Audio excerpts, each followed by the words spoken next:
Pokemon. My video game already started with them, as did a lot of people.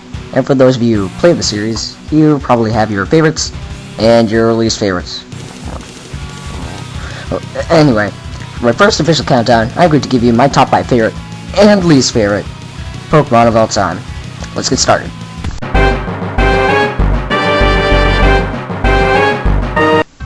If I had to describe Magikarp as one word, it would be weak. This thing cannot learn any moves artificially except for Bounce in Pokemon Platinum. Plus, till it reaches level 15, it'll only know Splash, which literally does nothing. The reason why it's only number 5, it evolves into Gyarados.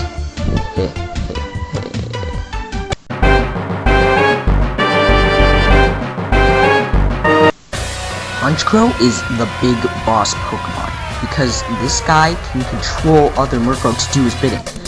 Plus, he's a dark flying type, which is cool, his friggin' hat. And he also earned the title of Summoner of Night, because whenever he cries out, Murkrow flock towards him to do his bidding. And speaking of his cry... yeah, I'll admit, that's pretty much alone got him to number 5.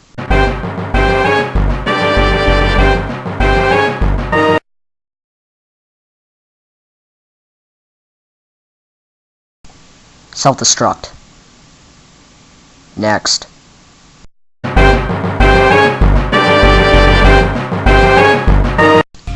Electivire is simply amazing. It has wires for tails and a subtle yet awesome mustache. Plus, when fighting one, you do not know what to expect because its moveset is incredibly diverse.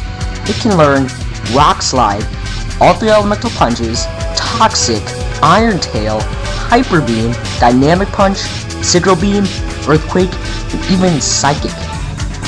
Nothing is immune to this guy. Well, nothing's totally immune to whatever.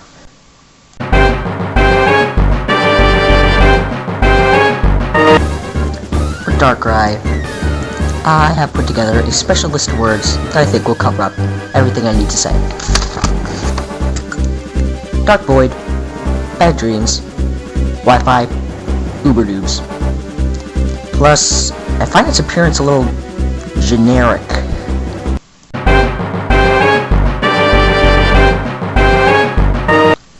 Caesar gets the spot mainly because of appearance. It looks like a cross between the Red Power Ranger and a Scorpion.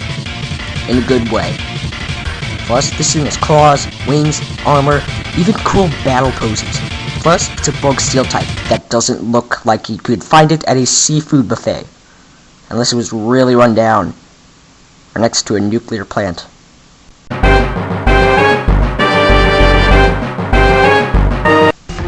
Okay, this is entirely personal. When I got Pokemon Emerald, I was about 8, so I got to the point where you can access the Safari Zone, and my incredibly unhelpful game guide said that I could catch Giraffing there. So I went, and for some reason, no Giraffings appeared. Only Oddish.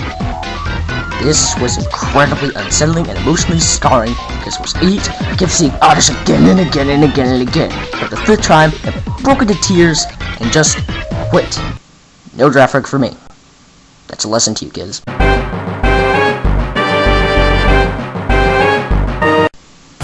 can't explain it, but Mamoswine is just awesome. It's a friggin' woolly mammoth with humongous tusks without a trunk. See, when I was a kid, I loved prehistoric animals.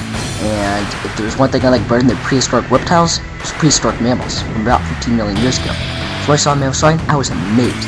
Plus, it's a pretty awesome cry.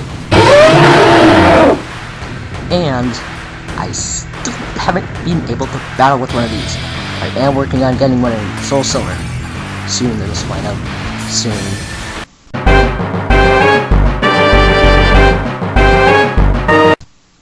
Okay, I couldn't decide which of these 3 I hated the most, so I just picked all of them. Zubat, Golbat, Crobat. Okay, pop quiz. Can you name a single cave or mountain in the mainstream handful of games that does not have these as a wild Pokemon? Keep guessing. That's right. There is none. They're friggin' everywhere.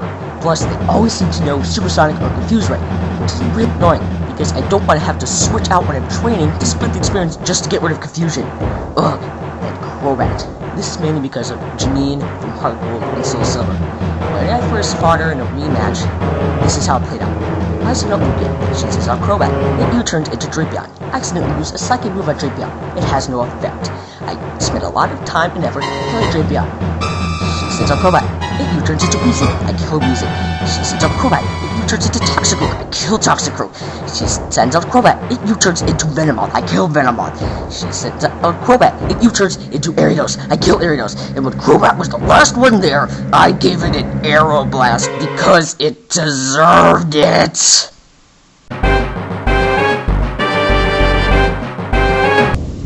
Honchkrow had a cool cry. Electivire had a wide move pool. Caesar just looked awesome.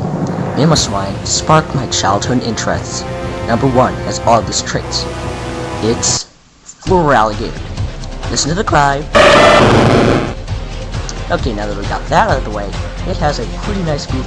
It's not as big as Electivire, but it can still know Toxic, Crunch, Superpower, Ice Fang, the whole shebang. Plus, it looks awesome. Spikes on the head, spikes on the back, spikes on the tail, spikes on its hands, spikes on its feet, spikes on its mouth. No, they call teeth, but they're spikes. Plus, the childhood interests. Well, I know I like prehistoric mammals better, but still, it's just awesome. I grew up liking Floral Alligator. Well, looks like the video is coming to an end. I'm Mr. Game Logic 42. Thanks for watching.